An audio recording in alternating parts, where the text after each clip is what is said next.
পাবনার চাটমোহরে প্রাণ dairy mother সেন্টারের ইনচার্জ সিরাজুল ইসলামের উপর হামলার অভিযোগ উঠেছে।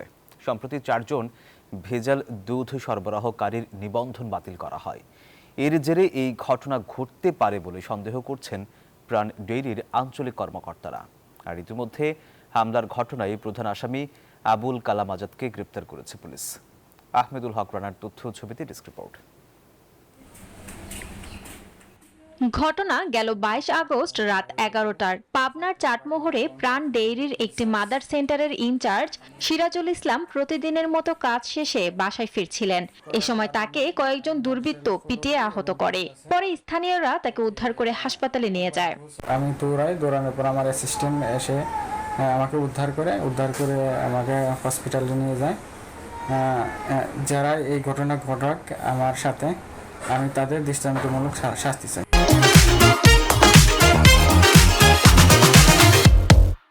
প্রাণ ডেইরির মাদার সেন্টারে প্রতিদিন 60 থেকে 70 হাজার লিটার দুধ সংগ্রহ করা হয়। কোম্পানির কর্মকর্তাদের অভিযোগ, ভেজাল দুধ সরবরাহকারী কিছু অসাধু ব্যবসায়ীকে নিষেধাজ্ঞা প্রদান করার পর থেকে তারা কোম্পানির কর্মচারীদেরকে হুমকি ধামকি দিয়ে আসছিলেন।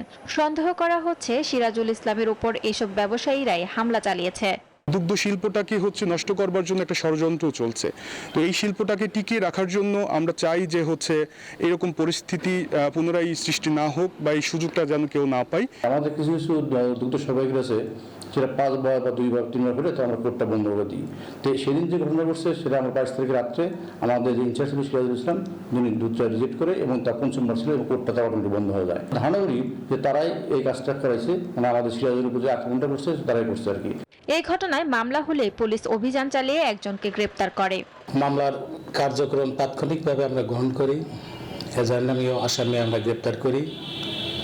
মামলায় অজ্ঞাতনামা আসামি রয়েছে। অভিযান কার্যক্রম চলমান আছে।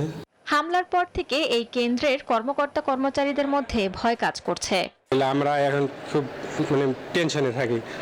আমিও যদি যাইতাম ওর সাথে তাহলে আমাকে মারতো, তাকে আমরা 2-3 জন ছিলাম, 3জনই কি মারতো, তাহলে আমরা এটা খুব বিভ্রান্তিতে আছি। কোম্পানির কর্মকর্তা কর্মচারীদের নিরাপত্তার স্বার্থে আইন শৃঙ্খলা বাহিনী সহ প্রশাসনের আরও সহযোগিতা কামনা করছেন কোম্পানি সংশ্লিষ্টরা।